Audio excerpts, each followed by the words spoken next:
A very good morning students last class में हमने immune system and immunity topic को start किया है human health and disease chapter के अंडर, और इसमें हमने बेसिक्स देखे। इम्यून सिस्टम को हमने अंडरस्टैंड किया था। प्राइमरी लिम्फॉइड ऑर्गन्स कौन से हैं, bone marrow and thymus. Secondary lymphoid organs spleen, tonsils, appendix, mucosa associated lymphoid tissue, इन सबको हमने डिस्कस किया। और फिर हमने दो टाइप्स की इम्यूनिटी को समझा। एक जो जन्मजात बाय बर्थ हमारी बॉडी के अंदर प्रेजेंट होती है, जिसे हम अपने पेरेंट्स से इनहेरिट करते हैं, दैट वाज कॉल्ड इनबॉर्न और इननेट और नेचुरल और नॉन स्पेसिफिक इम्यूनिटी। उसके 4 बैरियर्स और कॉम्प्लीमेंट सिस्टम, इसे हमने अच्छे से लास्ट क्लास में समझा था। इनबॉर्न इम्यूनिटी हमारी बॉडी की first and second line of defence बनाती है। आज हम बात करेंगे सेकेंड टाइप ऑफ इम्यूनिटी, जिसे हम बर्थ के बाद एक्वायर करते हैं, that is called acquired immunity and it forms the third line of defence. So acquired immunity. अब स्टूडेंट्स, हमने लास्ट क्लास में ऑलरेडी डिस्कस कर लिया है, इसलिए मैं इसको बहुत ज्यादा लिखूंगी नहीं। एक्वायर्ड इम्यूनिटी के और भी नाम हैं, जैसे अडैप्टिव इम्यूनिटी। ये स्पेसिफिक होती है, पर्टिकुलर एंटीजन के अगेंस्ट पर्टिकुलर इम्यूनिटी होगी, सेल होगा, तो ये स्पेसिफिक है, ये हमने डिस्कस किया था। तो इसके और नाम हो गए अडैप्टिव, स्पेसिफिक या एक्वायर्ड इम्यूनिटी। हमने इसकी डिटेल्स, जो बेसिक डिफरेंस है इनबॉर्न से, उसको समझा था, टैब्यूलेटेड फॉर्म में लास्ट क्लास में लिखा भी था। हम उसके आगे की बात कर रहे हैं। हमने इसमें मेन पॉइंट्स जो पढ़े थे, this is acquired after birth, then this is specific in nature, right? और acquired immunity जो होती है, ये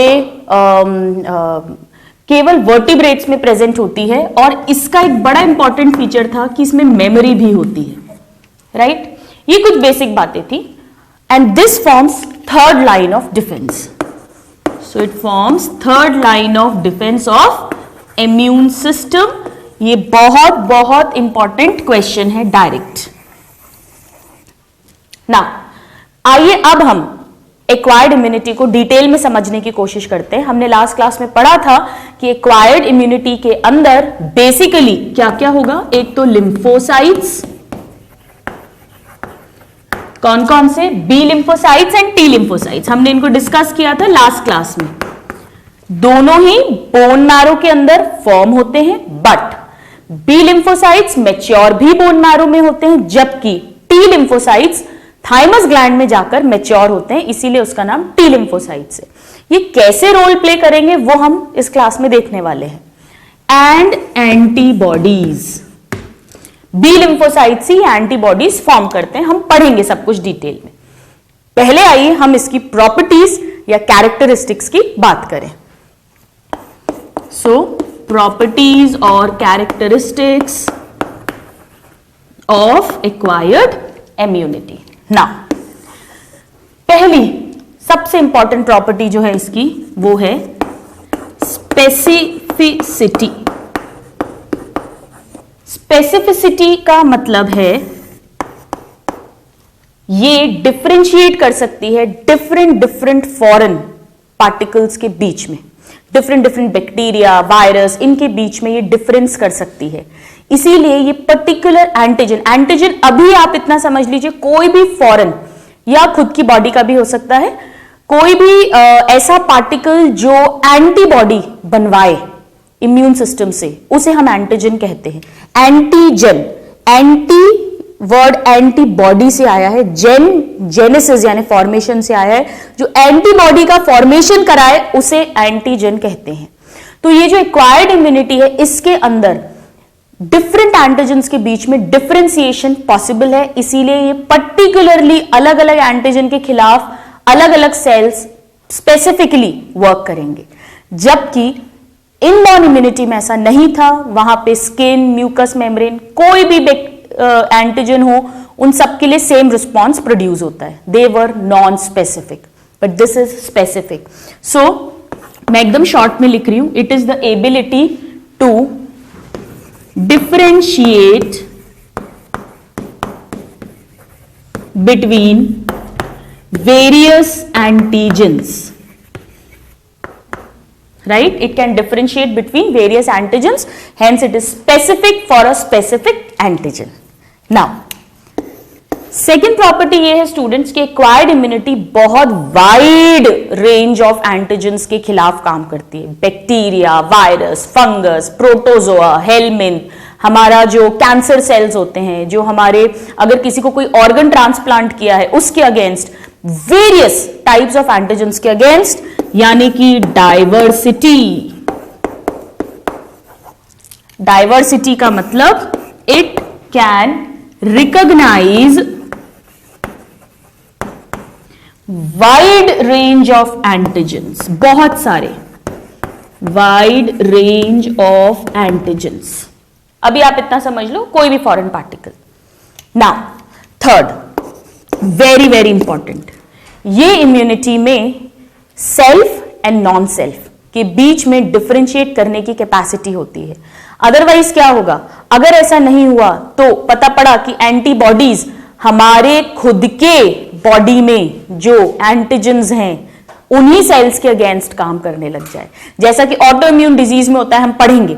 आपको याद है हमने पढ़ा था डायबिटीज टाइप 1 या हशीमोटोज डिजीज पढ़ी थी, रूमेटॉइड आर्थराइटिस पढ़ा था, जिसमें एंटीबॉडीज किसका पार्ट है, एक्वायर्ड इम्यूनिटी का, वो बॉडी के ही एंटीजेंस के खिलाफ बनने लग जाती हैं।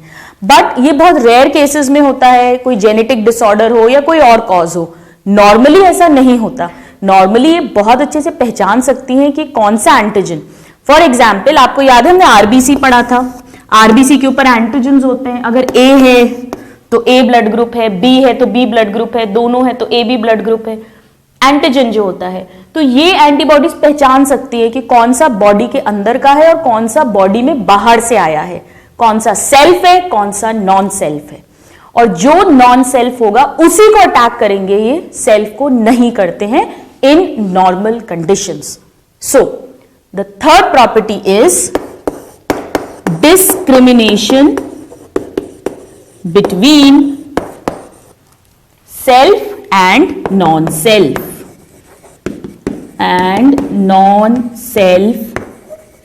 antigens, which is very very important quality. Now fourth quality is memory. Now this is also very very important. जब भी स्टूडेंट्स, हमने इसको लास्ट क्लास में भी एक हल्का सा डिस्कस किया था, हम अभी और भी ध्यान से पढ़ेंगे। हमने कॉमनली सुना है कि किसी को बचपन में चिकन पॉक्स हो गया, स्मॉल पॉक्स तो अब इरेडिकेट ही हो चुका है, मीजल्स हो गया यानी खसरा, छोटी माता, तो दोबारा वो नहीं होता। ऐसा क्यों होता है? क्योंकि जब पहली बार कोई फॉरेन पार्टिकल, कोई एंटीजन, कोई वायरस, बैक्टीरिया उसने बॉडी को अटैक किया, तो एक्वायर्ड इम्यूनिटी जो है वो उसको फाइट करेगी। जो भी लिम्फोसाइट्स हैं, B lymphocytes, T lymphocytes, antibodies अभी हम डिस्कस करेंगे, वो उन्हें फाइट कर देंगे। उस समय वो इंसान बीमार पड़ा है, ही फेल सिक, और वो ठीक हो गया कुछ दिन में ट्रीटमेंट लेके, प्लस हमारी बॉडी की इम्यूनिटी ने, एक्वायर्ड इम्यूनिटी ने उन एंटीजन को किल कर दिया। साथ में क्या किया, उसकी जो याददाश्त थी वो लेकर, यानी उस बैक्टीरिया का जो भी, suppose for example virus, chicken pox की बात करें, वैरिसेला वायरस था, तो उसको याद भी रखा बी सेल और टी सेल ने, और वो मेमोरी स्टोर कर ली अपने अंदर, और memory B cell and memory T cell बना के बॉडी में स्टोर कर दिए। अब जब नेक्स्ट टाइम दोबारा वैरिसेला वायरस बॉडी के अंदर एंटर होने की कोशिश करेगा, तो उसके खिलाफ पूरी स्ट्रैटेजी तैयार है, सब कुछ, एवरीथिंग इज रेडी। वो मेमोरी बी सेल और टी सेल को एकदम याद आएगा कि अरे ये तो मैं 5 साल का था तब इसने अटैक किया था और चिकन पॉक्स हो गया था, एग्जाम नहीं दे पाया था, एक एग्जाम्पल के लिए, तो वो तुरंत उसके खिलाफ एक्टिव हो जाएंगे और उस वायरस को डिजीज प्रोड्यूस करने ही नहीं देंगे, उसके पहले ही किल कर देंगे। तो हमें चिकन पॉक्स के सिम्टम्स आएंगे ही नहीं। तो ये क्यों पॉसिबल हुआ? क्योंकि इन सेल्स में एक कैपेसिटी है कि ये अटैक को याद रख सकते हैं, और याद रखने के बाद लंबे समय तक वो डॉर्मेंट पड़े रहेंगे जब तक कि सेकेंड अटैक नहीं होगा। This property is called memory. So memory में क्या होता है, हम इसको और डिस्कस करेंगे डिटेल में। जब फर्स्ट अटैक होता है bye pathogen into the body, तो उसे हम कहते हैं प्राइमरी रिस्पॉन्स। जो भी इम्यून सिस्टम रिस्पॉन्स देगा उसे प्राइमरी इम्यून रिस्पॉन्स कहते हैं, जिससे कि वो उसको फाइट कर लेगा। ठीक है, साथ में कुछ cells memory B cell and T cell के फॉर्म में रिटेन रहेंगे बॉडी के अंदर, ताकि जब second attack, second third fourth कोई भी यानी सबसीक्वेंट अटैक होगा उस एंटीजन के थ्रू, पैथोजन के थ्रू, तो सेकेंडरी इम्यून रिस्पॉन्स प्रोड्यूस होगा। और ये जो सेकेंडरी इम्यून रिस्पॉन्स होता है ये इस प्राइमरी से ज्यादा फास्टर होता है और ज्यादा पावरफुल होता है। So it is more powerful, more potent and faster than the immune response. कौन सी एंटीबॉडी कब बनती है वो अभी हम जब एंटीबॉडीज पढ़ेंगे तब आपको क्लियर होगा। और ये सेकेंडरी रिस्पॉन्स क्यों हुआ possible? This is due to memory, the property of memory, right. Primary response में तो वो पहली बार जब पैथोजन ने अटैक किया है तो उसको किल कर देंगे, उसकी याददाश्त अपने अंदर स्टोर कर लेंगे, ताकि अब जब दूसरी तीसरी चौथी जब भी बार वो अब दोबारा जब अटैक करेगा तो तुरंत वो readymade B and T cell फटाफट काम करके ज्यादा तेजी के साथ, ज्यादा पोटेंशियल के साथ उसे किल कर देंगे। पहले ही सिम्टम्स आ ही नहीं पाएंगे, डिजीज आ ही नहीं पाएगी। So these are the 4 very very important properties और characteristics of acquired immunity. Now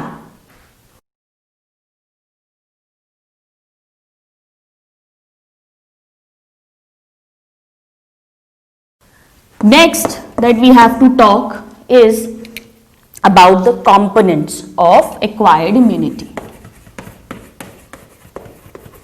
Components of acquired immunity. Components का मतलब है स्टूडेंट्स, एक्वायर्ड इम्यूनिटी जो है वो 2 तरीके से वर्क करती है। एक जिसे कहते हैं number 1 is cell mediated acquired immunity, cell mediated immunity, और इसे सेल mediated immune system की तरह भी हम समझ सकते हैं, राइट। This is first. और सेकंड जो है that is called humoral immunity और एंटीबॉडी मीडिएटेड। अभी आपको समझ में आ जाएगा, एंटीबॉडी मीडिएटेड इम्यूनिटी, या इसे कई बार शॉर्ट में एंटीबॉडी मीडिएटेड इम्यून सिस्टम करके भी हम लिखते हैं। समझिएगा, एक्वायर्ड इम्यूनिटी में मेन 2 सेल्स हैं, T cells and B cells, मतलब T lymphocytes and B lymphocytes. दोनों ही लिम्फोसाइट्स हैं यानी WBCs हैं, दोनों ही बोन मैरो में फॉर्म हो रहे हैं, ये हम फर्स्ट क्लास में पढ़ चुके हैं इम्यूनिटी की। बट बी सेल का मैच्योरेशन भी, जो उनकी ट्रेनिंग है वो भी बोन मैरो में हो रही है, जबकि टी सेल की जो ट्रेनिंग है वो कहाँ है, उनका हेडक्वार्टर कहाँ है, थाइमस में हो रही है।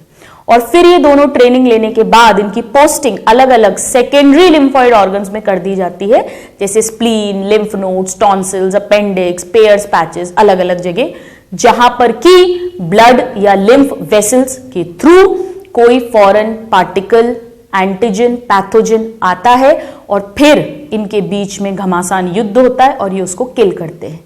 बट किल करने का तरीका अलग अलग है।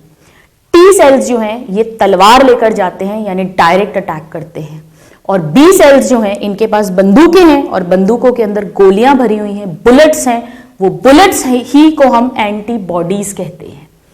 ये डायरेक्ट अटैक नहीं कर रहा, ये डायरेक्ट एनिमी को खा नहीं रहा, काट नहीं रहा, तलवार नहीं चला रहा, ये गोली मार रहा है, इनडायरेक्टली एक्ट कर रहा है।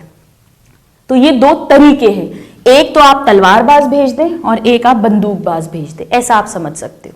तो अब हम सबसे पहले सेल मीडिएटेड इम्यूनिटी के बारे में पढ़ते हैं, फिर हम एंटीबॉडी मीडिएटेड के बारे में समझेंगे। नाउ सेल मीडिएटेड इम्यूनिटी, सबसे पहली बात, इसमें कौन रोल प्ले कर रहा है? T lymphocytes. एक क्वेश्चन आता है। So it is produced by और its main component is T lymphocytes. Very very important, T lymphocytes. Direct question है ये। जबकि एंटीबॉडी मीडिएटेड में मेन क्या होगा? B lymphocytes. नाउ ये जो टी लिम्फोसाइट्स हैं ये किस किस के अगेंस्ट वर्क कर सकते हैं? ये भी बहुत इंपॉर्टेंट है। It provides immunity against all pathogens, all kinds of pathogens, like example bacterial attack अगर हुआ है तो ये सेल्स उन्हें किल कर सकते हैं, मार सकते हैं। वायरल अगर हुआ है, फंगल हुआ है, कोई भी प्रोटोजोअल हुआ है, हेलमिंथिक हुआ है, flat worms, round worms, helminthic. Even अगर हमारे बॉडी के नॉर्मल सेल्स कैंसरस सेल्स में कन्वर्ट हो गए हैं तो भी यही उन कैंसरस सेल्स को, जो सेल मीडिएटेड यानी टी लिम्फोसाइट्स हैं, वही उन्हें किल कर देते हैं, उन्हें खत्म कर देते हैं ताकि आगे और वो डिवाइड ना हो और कैंसरस सेल्स ना बने। और जो ऑर्गन ट्रांसप्लांटेशन होता है, ट्रांसप्लांटेशन, किसी का कोई ऑर्गन फेल हो गया, किडनी फेल हो गई, हम दूसरे की किडनी लगाते हैं तो दूसरे की किडनी को हमारा इम्यून सिस्टम फॉरेन किडनी की तरह ट्रीट करता है तो वो उसे रिजेक्ट करता है। ये जो ऑर्गन ट्रांसप्लांट का रिजेक्शन है, जो इम्यूनिटी प्रोवाइड हो रही है, कहीं गलत ऑर्गन ट्रांसप्लांट ना हो जाए, अगर इजीली वो ट्रांसप्लांट हो गया और प्रॉपर मैचिंग नहीं की गई थी सपोज, तो पूरी बॉडी जो है वो फेल होके उसकी डेथ हो सकती है। तो ऑर्गन ट्रांसप्लांटेशन में भी टी लिम्फोसाइट्स ही उन्हें पहचान के, और अगर वो नॉन सेल्फ की तरह हैं, मैच नहीं कर रहे हैं, तो उनके अगेंस्ट फाइट करते हैं। ये सारे फंक्शंस, इन सब के अगेंस्ट इम्यूनिटी हमें टी लिम्फोसाइट्स प्रोवाइड करते हैं और इस तरह की इम्यूनिटी को सेल मीडिएटेड इम्यूनिटी कहते हैं। नाउ सो ये बहुत इंपॉर्टेंट है, कैंसरस सेल्स, ऑर्गन ट्रांसप्लांट, क्योंकि इन दोनों में बी लिम्फोसाइट्स रोल प्ले नहीं करते हैं, इनमें टी लिम्फोसाइट्स करते हैं। तो ये डायरेक्ट क्वेश्चन भी पूछा जाता है। बी लिम्फोसाइट्स जो है ये बेसिकली किसके अगेंस्ट इम्यूनिटी प्रोवाइड कराते हैं? बैक्टीरिया एंड वायरस के अगेंस्ट मेनली, जबकि ये सभी pathogens plus cancerous cells and organ transplantation के अगेंस्ट भी प्रोवाइड करवाते हैं। अब टी लिम्फोसाइट्स जो हैं इनके बारे में नेक्स्ट पॉइंट जो है, T lymphocytes they are formed in, क्या लिखूं students? Bone marrow. And maturation कहां होता है? Maturation in thymus.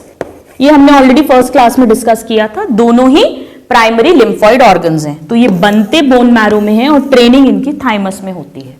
नाउ ये जो टी लिम्फोसाइट्स हैं स्टूडेंट्स, ये 4 टाइप्स के होते हैं। So T lymphocytes are of 4 types. आइए अब हम इन 4 टाइप्स को समझते हैं और कैसे ये हमारी हेल्प करेंगे इन्फेक्शन को फाइट करने में, that we will understand. Please note this down. Now students, ये जो टी लिम्फोसाइट्स होते हैं ये 4 टाइप्स के होते हैं, बट इनको समझने के पहले हमें एक और कंपोनेंट इसमें पढ़ना पड़ेगा। आइए हम उसको समझते हैं, जिसे कहते हैं border security force. Border security force नहीं कहते हैं, उसे कहते हैं एपीसी, मतलब एंटीजन प्रेजेंटिंग सेल। क्या मतलब है आइए समझें। APC, antigen presenting cell. Students, जो बी लिम्फोसाइट्स होते हैं जो आगे एंटीबॉडीज बनाकर फाइट करने वाले हैं, वो तो जब कोई बॉडी में एंटीजन एंटर करता है तो उसे डायरेक्टली उस बी लिम्फोसाइट के पास में ऐसे रिसेप्टर्स होते हैं जिनसे कि वो उस एंटीजन को पहचान लेता है और फिर वो अपनी एंटीबॉडीज बनाएगा। बट जो टी लिम्फोसाइट्स होते हैं, ये सभी B lymphocytes, T lymphocytes inactive form में पड़े रहते हैं, मैच्योर हो गए हैं, ट्रेनिंग हो गई है और फिर उनकी पोस्टिंग कर दी जाती है अलग अलग सेकेंडरी लिम्फॉइड ऑर्गन्स में, और ये इनएक्टिव फॉर्म में वहां पे पड़े रहते हैं। जब ब्लड के थ्रू, लिम्फ के थ्रू वहां पे कोई भी एंटीजन आता है, कोई बैक्टीरिया, वायरस आता है, तो उसको ये तुरंत पहचानते हैं और एक्टिव हो जाते हैं बी लिम्फोसाइट्स।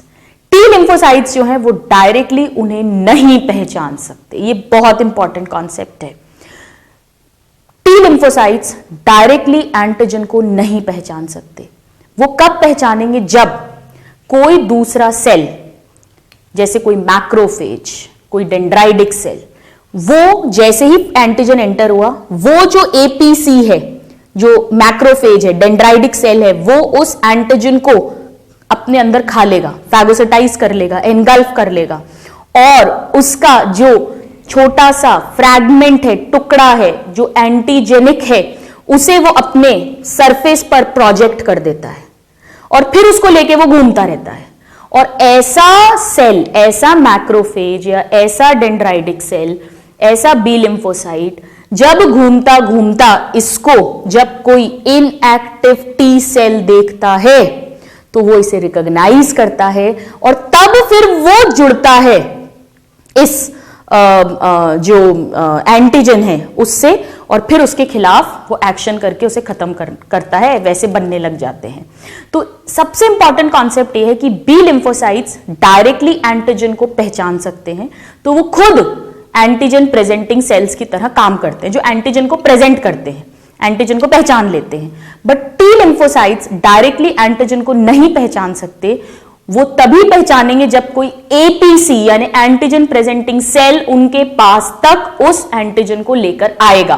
कैसे लेकर आएगा? वो खुद पहले, एपीसी जो है वो खुद पहले उस एंटीजन को खा लेगा, फैगोसाइटाइज कर देगा, एनगल्फ कर देगा, और उसमें से जो उसका एंटीजेनिक पोर्शन है उसको वो अपने बाहर सरफेस पे प्रोजेक्ट कर देगा, लेके घूमता रहेगा, फिर टी सेल उसको रिकॉग्नाइज करेगा। टी सेल डायरेक्टली एंटीजन को रिकॉग्नाइज नहीं कर सकता। This is very important concept, right? ये तब होगा जब वो एंटीजन पहली बार बॉडी में आया है।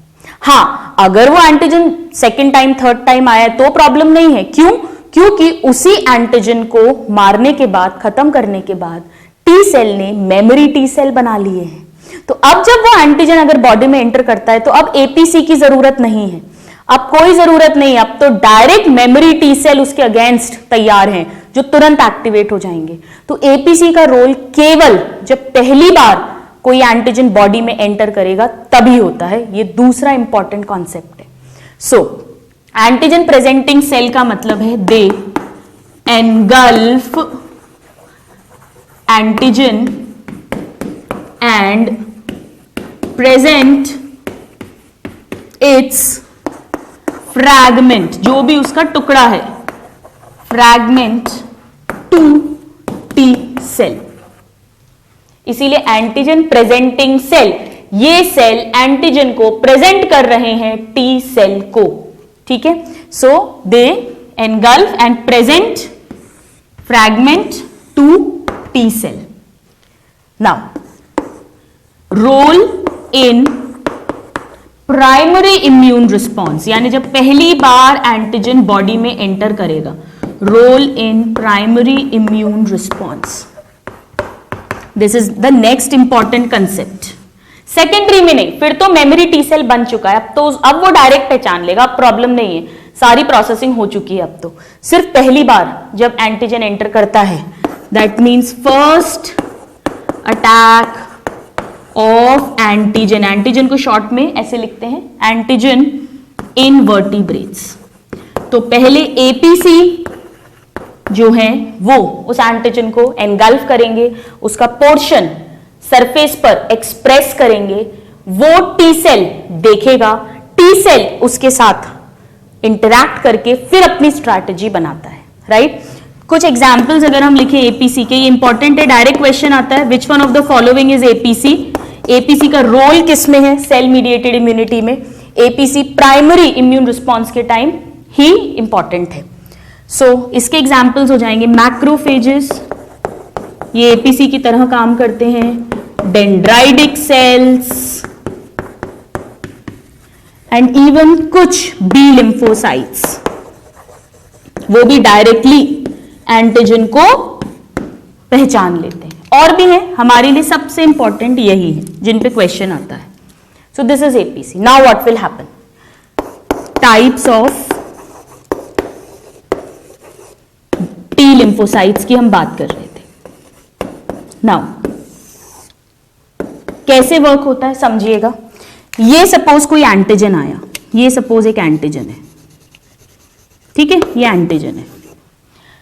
फ्री एंटीजन भी हो सकता है या कोई बैक्टीरिया की कोई सरफेस पर है. फ्री मतलब जैसे पोलन ग्रेन आ गया कोई, या बैक्टीरियल वायरस है उसका कोई पार्ट है, प्रोटीन है, कार्बोहाइड्रेट है, पॉलीसेक्राइड है, जो कि बॉडी में एंटीबॉडी बनवा सकता है, उसे हम एंटीजन कहते हैं. हार्मफुल है जो.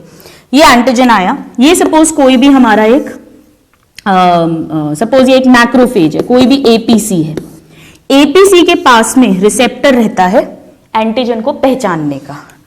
तो एपीसी क्या करेगा, इस एंटीजन को खा लेगा, अंदर टुकड़े टुकड़े कर देगा, और इसका कुछ टुकड़ा जो है वो इसके रिसेप्टर पर आकर यहां अटैच हो जाएगा. ठीक है. So APC engulfs antigen and present fragment to T cell. अब इसे टी सेल पहचानेगा.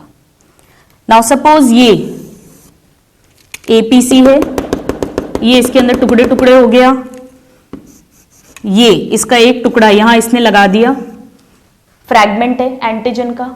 अब यहां पर टी लिम्फोसाइट आएगा. अब टी लिम्फोसाइट कई तरीके के होते हैं. सबसे पहले जो आएगा अभी हम पढ़ेंगे वो होता है टी हेल्पर सेल्स. आपको याद है जो एड्स एचआईवी वायरस जिन टी लिम्फोसाइट्स को अटैक करता है, they are called T helper sales.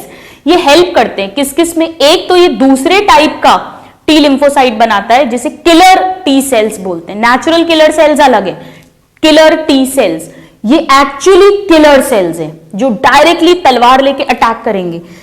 दूसरा काम ये करता है कि ये बी लिम्फोसाइट्स को हेल्प करता है एंटीबॉडी बनाने में. डायरेक्टली नहीं बना रहा, हेल्प कर रहा है.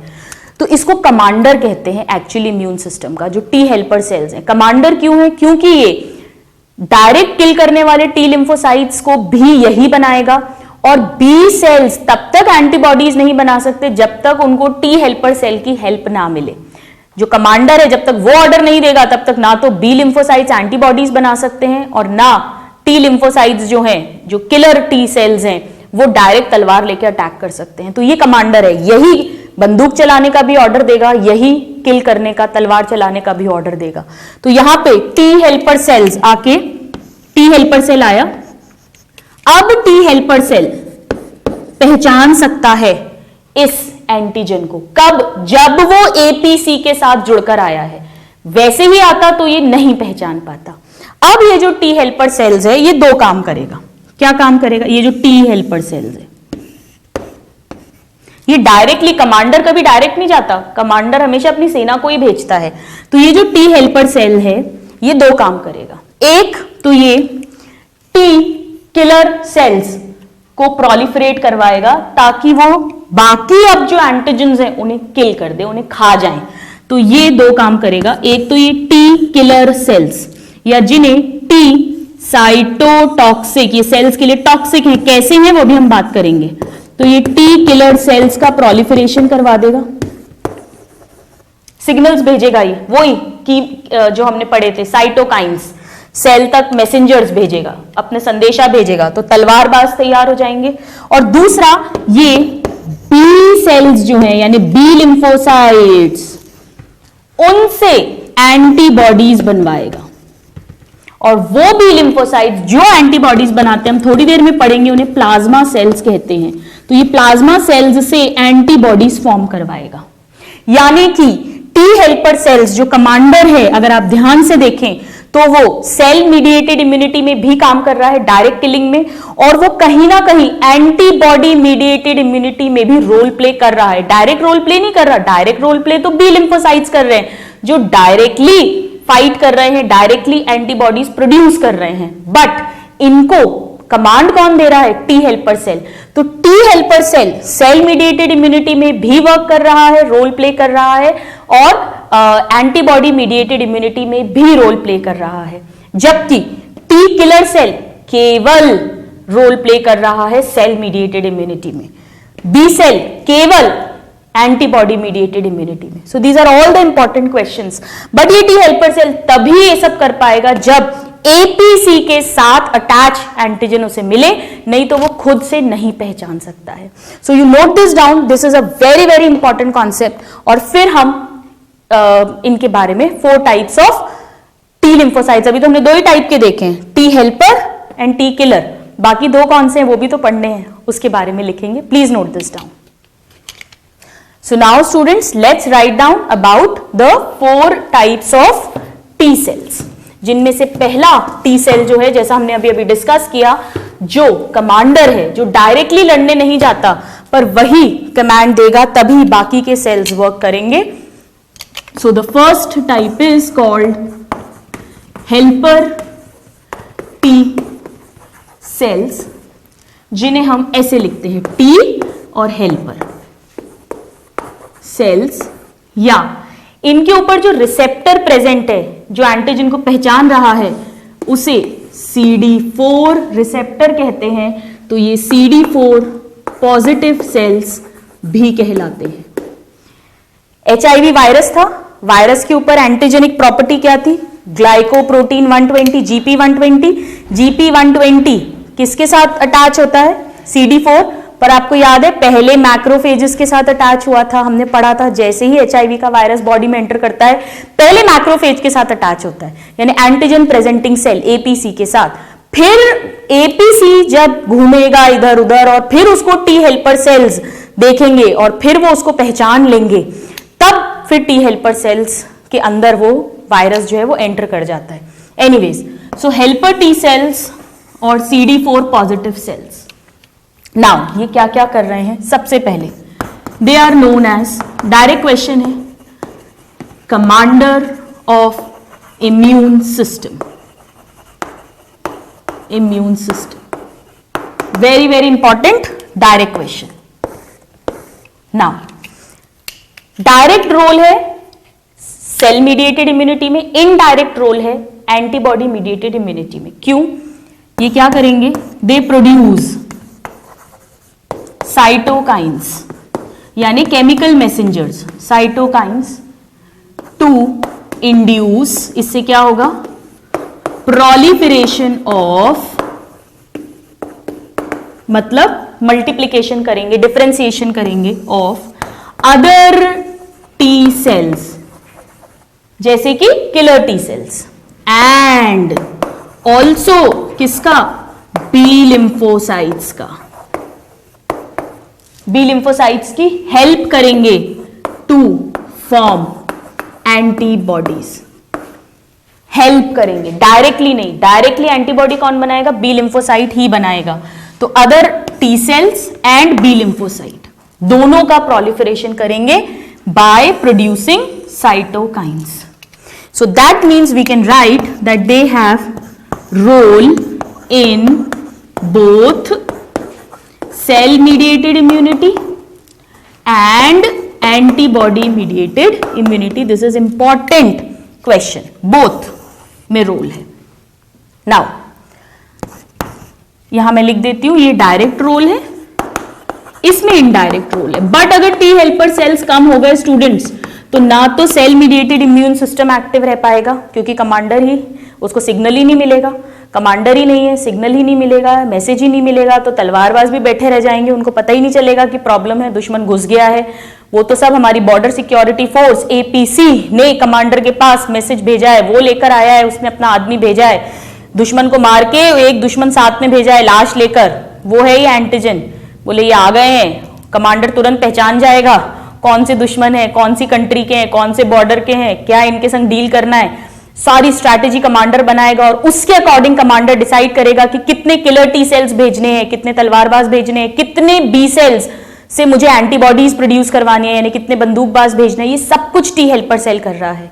इसीलिए स्टूडेंट्स, एड्स में, HIV का वायरस में जब टी हेल्पर सेल्स इन्फेक्ट होते हैं, डैमेज होते हैं, तो जैसे ही टी हेल्पर सेल्स का अटैक होगा, ऑटोमेटिकली ना तो किलर टी सेल्स काम कर पाएंगे और ना बी सेल्स किसी काम के रह जाएंगे। दोनों ही काम नहीं कर पाएंगे, पूरा इम्यून सिस्टम ठप हो जाता है, और यही तो होता है एड्स में। सो ये डायरेक्ट इनडायरेक्ट दोनों रोल प्ले करता है in the immune system. Now ये जो है T helper cell is attacked by HIV। ये भी डायरेक्ट क्वेश्चन है, हम जानते भी हैं, हम पढ़ चुके हैं। नाउ ये जो टी हेल्पर सेल्स हैं यही स्टार्ट करते हैं donor rejection reaction. That means organ transplantation जब होता है और अगर वो मैच नहीं कर रहा है पूरी तरीके से, ये चेक करता है, बहुत सारे फैक्टर्स होते हैं जो चेक करने होते हैं, हम पढ़ेंगे। और अगर इसको लगता है कि ये डोनर की रिसिपिएंट की बॉडी के साथ मैच नहीं कर रहा तो उसके कारण से डेथ तक हो सकती है, तो ये उसे रिजेक्शन शो करने लग जाएगा उससे। तो ये स्टार्ट करता है डोनर रिजेक्शन रिएक्शन या ट्रांसप्लांटेशन रिजेक्शन रिएक्शन, एक ही बात है, राइट।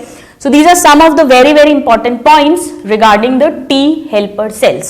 और एक और बहुत इंपॉर्टेंट चीज है that they induce या start complement activation। आपको याद है हमने सेकेंड लाइन ऑफ ये जो नॉट सेकेंड लाइन, जो हमने इनबॉर्न इम्यूनिटी पढ़ी थी उसमें हमने पढ़ा था कॉम्प्लीमेंट सिस्टम होता है। कुछ करीब 30 टाइप के प्रोटीन्स होते हैं जो बॉडी में, ब्लड में इनएक्टिव फॉर्म में सर्कुलेट करते हैं, और जैसे ही फिर कोई एंटीजन, उन्हें कोई कमांड मिलता है तो वो उस एंटीजन को उस बैक्टीरिया वायरस के अंदर छेद कर देते हैं। परफोरिन नाम का मतलब पूरा एक छेद टनल जैसा बना देते हैं, जिसके कारण से उसमें पानी घुस जाता है, वो फूल जाता है और फट जाता है और खत्म हो जाता है। तो ये टी हेल्पर सेल्स जो हैं वो कॉम्प्लीमेंट सिस्टम को भी एक्टिवेशन का ऑर्डर देते हैं, उन्हें भी इंड्यूस करते हैं, प्रमोट करते हैं, एक्टिवेट करते हैं। सो this is also very important point. ये सारे पॉइंट्स पे क्वेश्चन आता है।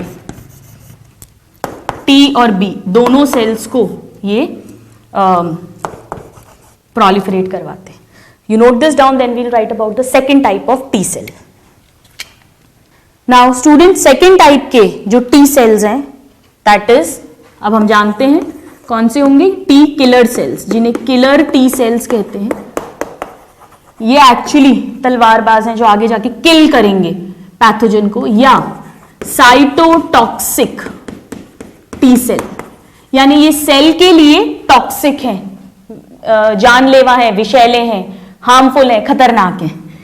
इनके पास जो रिसेप्टर्स होते हैं वो CD8 होते हैं। स्टूडेंट CD4 CD8 रिसेप्टर्स मतलब ये सब ग्लाइकोप्रोटीन्स हैं, बस इतना समझ लीजिए आप। So they are CD positive cells, ये याद होना चाहिए कि CD4 positive helper T cells हैं और CD8 positive killer T sales हैं। इन्हें ऐसे लिखा जाता है T और C, यानी साइटोटॉक्सिक टी सेल्स। नाउ ये कब प्रोलिफरेट करेंगे, जब इन्हें कमांड मिलेगा टी हेल्पर सेल से। So they first proliferate to form clones. अपने बहुत सारे सेम टाइप के टीसी सेल्स बनाएंगे जो उस पर्टिकुलर एंटीजन के खिलाफ काम करने वाले हैं। तभी तो हमने पढ़ा है एक्वायर्ड इम्यून सिस्टम क्या है, हाईली स्पेसिफिक है।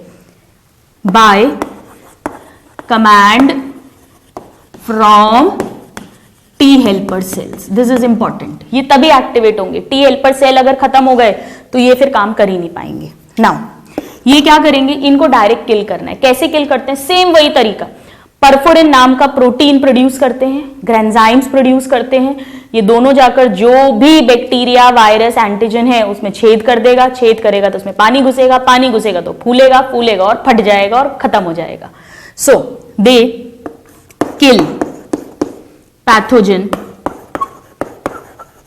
बाय सिक्रीटिंग, सेम वही कहानी। ये पूछते हैं परफोरिन्स एंड ग्रेन्जाइम्स, राइट। परफोरिन्स पे मेन क्वेश्चन आता है और ये किल कर रहे हैं पैथोजन को।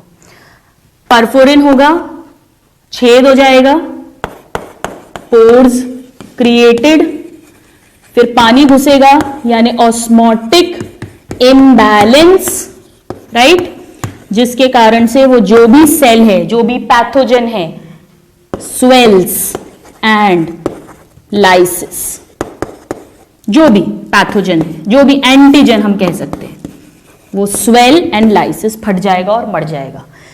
ऐसे ही स्टूडेंट्स जब ट्रांसप्लांट करते हैं कोई ऑर्गन का, तो वो उसको जो पहचानता है कमांडर कि वो मैच कर रहा है या नहीं कर रहा, अगर नहीं कर रहा तो टी हेल्पर सेल्स ही उसके खिलाफ रिएक्शन शुरू करते हैं।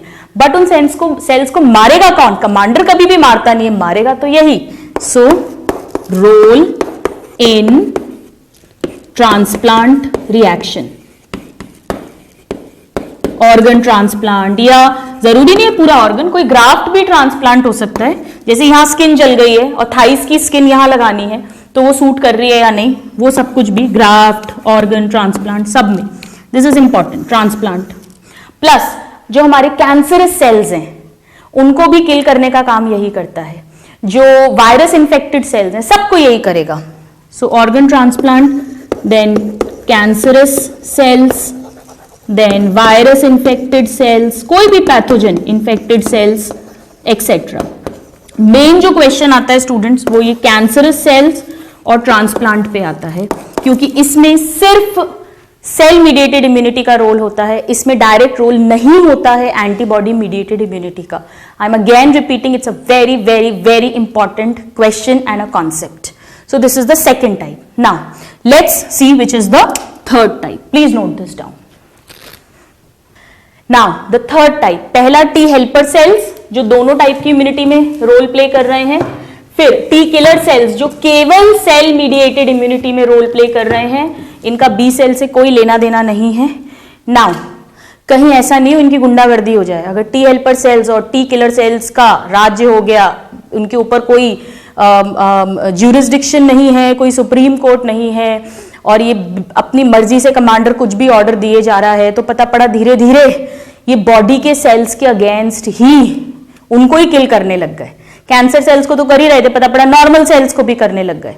वर्क तो खत्म हो गया है, अगर वर्क खत्म हो गया है तो फिर इनके ऊपर भी कोई हेड होना चाहिए जो बोले कि अभी युद्ध खत्म हो गया है, शांति से बैठ जाओ, जरूरी नहीं पूरा टाइम लड़ते ही रहें, नहीं तो क्या होगा। पता पड़ा जब युद्ध खत्म हो गया, जब पैथोजन किल हो गया, तो ये नॉर्मल सेल्स के अगेंस्ट ये काम करने लग जाए।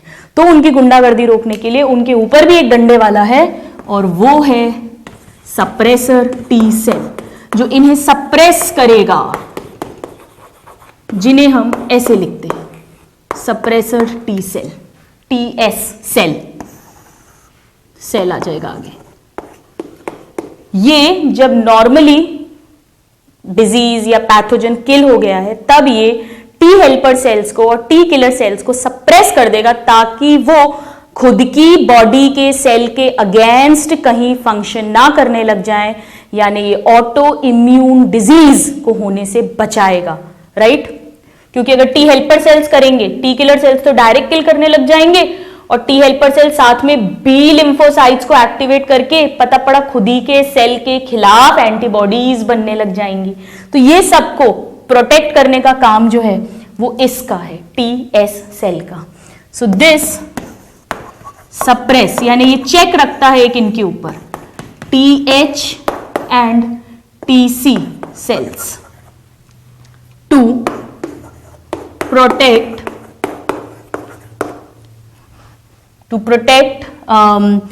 body's own cells destruction, उसे होने से बचाता है।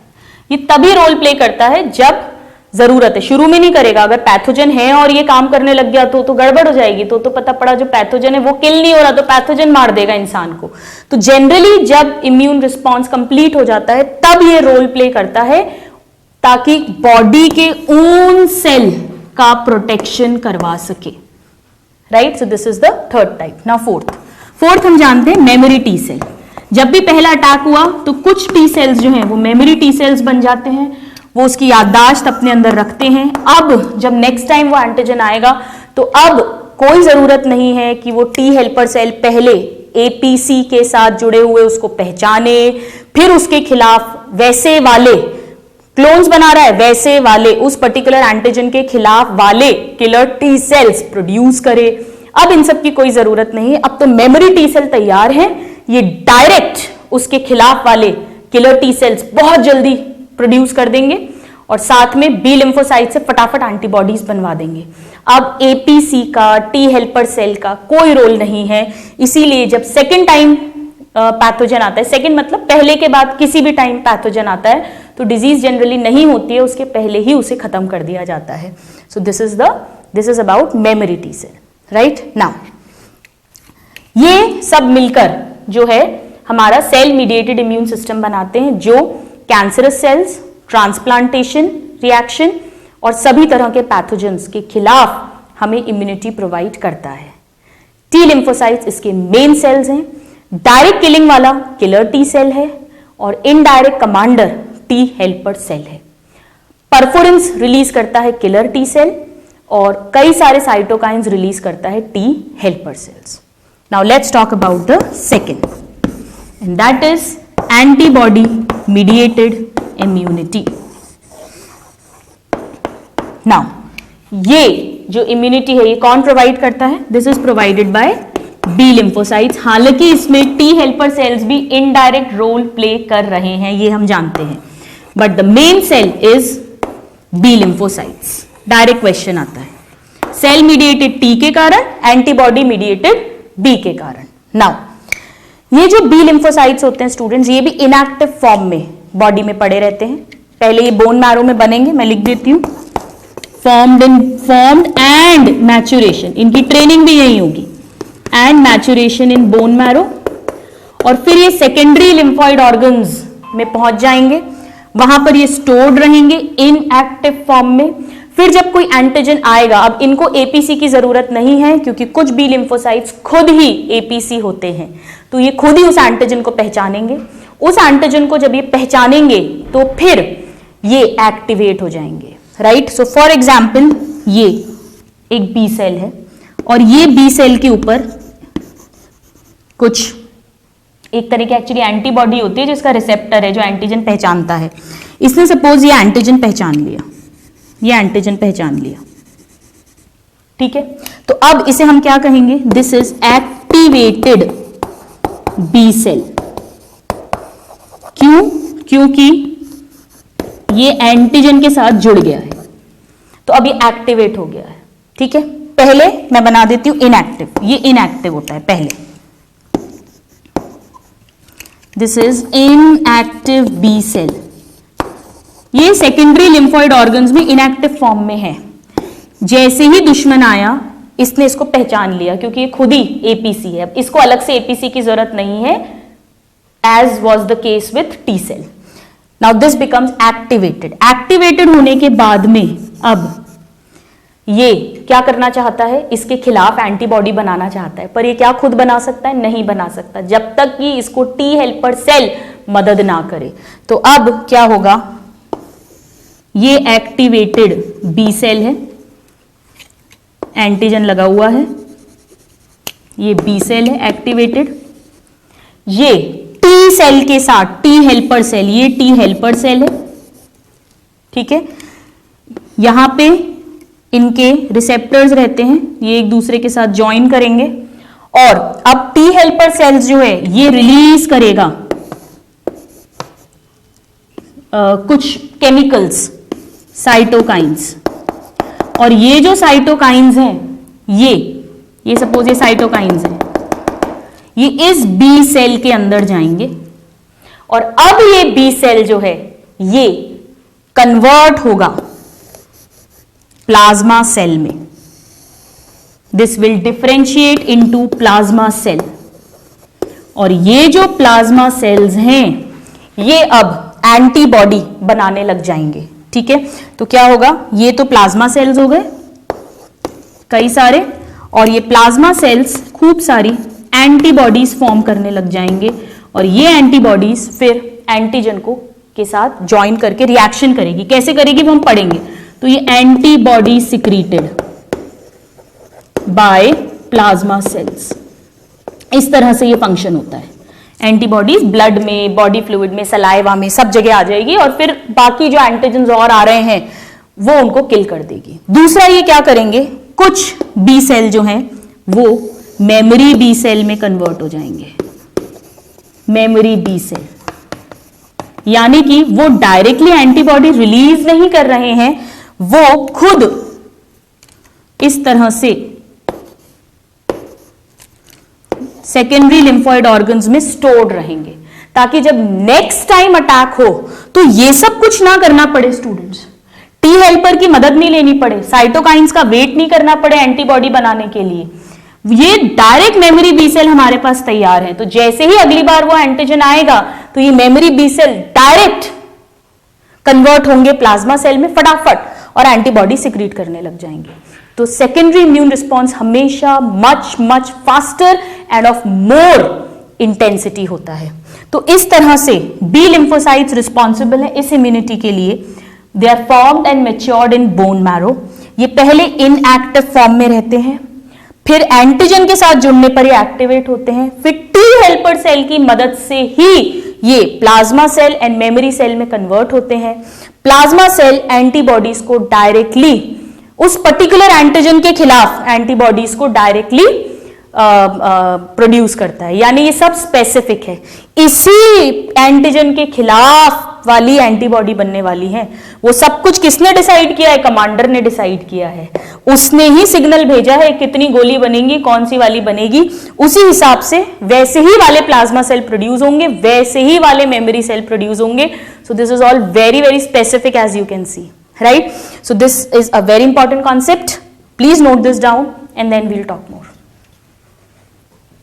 सो स्टूडेंट्स, ये जो एंटीबॉडीज प्रोड्यूस होती हैं इसमें वो कौन प्रोड्यूस कर रहा है? डायरेक्ट बी सेल नहीं, बी सेल के एक पर्टिकुलर टाइप ऑफ क्लोन्स जो उसी पर्टिकुलर एंटीजन के खिलाफ जो बी सेल डिफरेंशिएट हो रहे हैं, यानी प्लाज्मा सेल्स।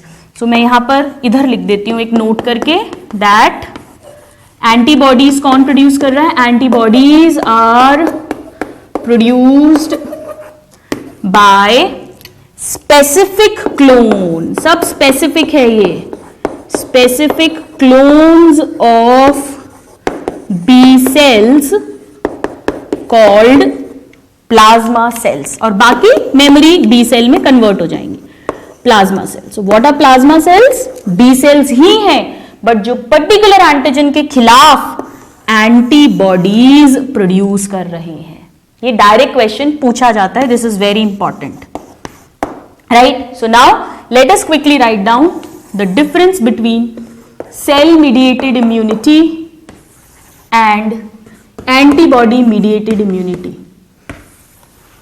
इसे ह्यूमोरल इम्यूनिटी भी कहते हैं। स्टूडेंट्स, ह्यूमोरल क्यों कहते हैं वो भी अपन एक बार देख लेते हैं। ह्यूमोरल इम्यूनिटी इसलिए कहते हैं, मैं यहां नोट में लिख देती हूं, क्योंकि एक्चुअली ये जितनी भी एंटीबॉडीज हैं, हम जब एंटीबॉडीज पढ़ेंगे थोड़ी देर में, तो हम देखेंगे कि ये एंटीबॉडीज जो हैं ये या तो ब्लड में प्रेजेंट हो रही हैं, या लिम्फ में, या सलाइवा में, या टीयर में, यानी बॉडी के फ्लूइड्स में है। और फ्लूइड के लिए ह्यूमर वर्ड यूज करते हैं, इसीलिए इसको ह्यूमोरल इम्यूनिटी बोलते हैं। So known as humoral immunity because antibodies are present in body fluids like blood, lymph, saliva, tears, milk, colostrum, और बॉडी फ्लूइड के लिए ह्यूमर वर्ड यूज करते हैं अदर लैंग्वेज में, इसीलिए, राइट? सो ये भी इंपॉर्टेंट है। नाउ सबसे पहले cell mediated immunity, this is composed of कौन से टाइप के सेल्स हैं बताइए? टी सेल्स, जबकि ये B cells. But T helper cells also helps. तो क्वेश्चन आता है, सारे टी सेल्स नहीं, केवल T helper cell and B cell, ये दोनों तो एंटीबॉडी मीडिएटेड इम्यूनिटी में रोल प्ले करते हैं। B cell direct, T helper cell indirect. जबकि सारे T cells, that means T helper, T cytotoxic, T suppressor and memory, ये 4 टाइप के सेल्स सेल मीडिएटेड इम्यूनिटी में रोल प्ले करते हैं। नाउ केमिकल प्रोड्यूस की अगर हम बात करें, सो यहां पे साइटोकाइंस प्रोड्यूस हो रहे हैं, पर्टिकुलरली लिम्फोकाइन। लिम्फोकाइन मतलब ऐसा साइटोकाइन जो किसी लिम्फोसाइट को एक्टिवेट करे। कौन से लिम्फोसाइट? यही टी हेल्पर सेल निकालता है ना टी लिम्फोसाइट को, बी लिम्फोसाइट को एक्टिवेट करने के लिए। सो साइटोकाइंस या लिम्फोकाइंस एंड परफोरिन्स, परफोरिन्स जो T cytotoxic cell directly release करता है। यहां पे क्या रिलीज हो रहा है? यहां पे कोई साइटोकाइंस रिलीज नहीं हो रहे हैं, यहां पे जो केमिकल रिलीज हो रहा है वो एंटीबॉडीज है, एंटीबॉडीज प्रोड्यूस्ड। और हम पढ़ेंगे एंटीबॉडीज जो हैं ये ग्लाइकोप्रोटीन्स होती हैं, right? So they are glycoproteins. कई बार अगर ग्लाइकोप्रोटीन्स ऑप्शन में नहीं होता है तो सिर्फ प्रोटीन भी लिखते हैं। क्या डिफरेंस है वो अपन जब ये पढ़ेंगे तब समझ आएगा। 4% रहता है केवल कार्बोहाइड्रेट, मेन प्रोटीन होता है। तो बहुत अच्छे से आंसर देना है तो ग्लाइकोप्रोटीन, बट अगर वो ऑप्शन में नहीं है तो next best is protein. Now third point, role in cancer of the body. So role in cancer, cancer cells की किलिंग में जो साइटोटॉक्सिक टी सेल्स हैं वही उन्हें किल करते हैं, इसका कोई रोल नहीं होता है।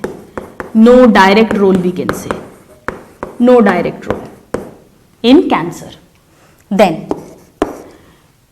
इन ट्रांसप्लांटेशन, ऑर्गन ट्रांसप्लांटेशन में इसका रोल है, ये रिजेक्शन में हेल्प करता है, जबकि ये कोई रोल प्ले नहीं करता। नो रोल, बहुत इंपॉर्टेंट है, right? So these are the basic differences. आपकी एनसीईआरटी में एक लाइन लिखी हुई है जो आपको रटी होनी चाहिए, that T helper cells does not produce antibodies but helps B lymphocytes to produce antibodies. That means T helper cells दोनों टाइप का कंपोनेंट है, दोनों में रोल है। बी सेल्स की अगर हम बात करें तो यहां पे प्लाज्मा सेल्स हो जाएंगे जो डायरेक्टली एंटीबॉडीज प्रोड्यूस कर रहे हैं, और मेमोरी टी बी सेल्स हो जाएंगे। ऑलराइट, सो आज की क्लास में स्टूडेंट्स हमने देखा एक्वायर्ड इम्यूनिटी की बेसिक प्रॉपर्टीज क्या है, specificity, diversity, discrimination between self and non self, and memory, memory T cell, memory B cell, ताकि सेकेंडरी जो रिएक्शन होगा वो बहुत स्ट्रांग होगा। और फिर हमने दो कंपोनेंट्स पढ़े, cell mediated and antibody mediated. Cell mediated with the help of only T cells, T helper जो कमांडर है, साइटोटॉक्सिक किलर टी सेल जो डायरेक्ट किल करेगा, टी सप्रेसर सेल जो इन दोनों पे रेगुलेशन करेगा, and memory T cell. Organ transplantation, cancers, सभी pathogen के अगेंस्ट इसका रोल है। एंटीबॉडी मीडिएटेड में एंटीबॉडीज बनेंगी जो बी सेल्स बनाएंगे प्लाज्मा सेल्स फॉर्म करके, बट टी हेल्पर सेल्स की मदद से, उसके बिना नहीं। No role in cancer, no role in transplantation, antibodies will be produced and mainly bacteria and viruses के अगेंस्ट ये रोल प्ले करती हैं। These are the two components. Now, in the next class, we'll talk about more about what are these antibodies and what are the different types of immune response, what is primary and secondary, क्या difference है इनके बारे में हम थोड़ा सा और detail में पढ़ेंगे, but in the next class. Till the next class, a very happy learning and have a good day. Thank you.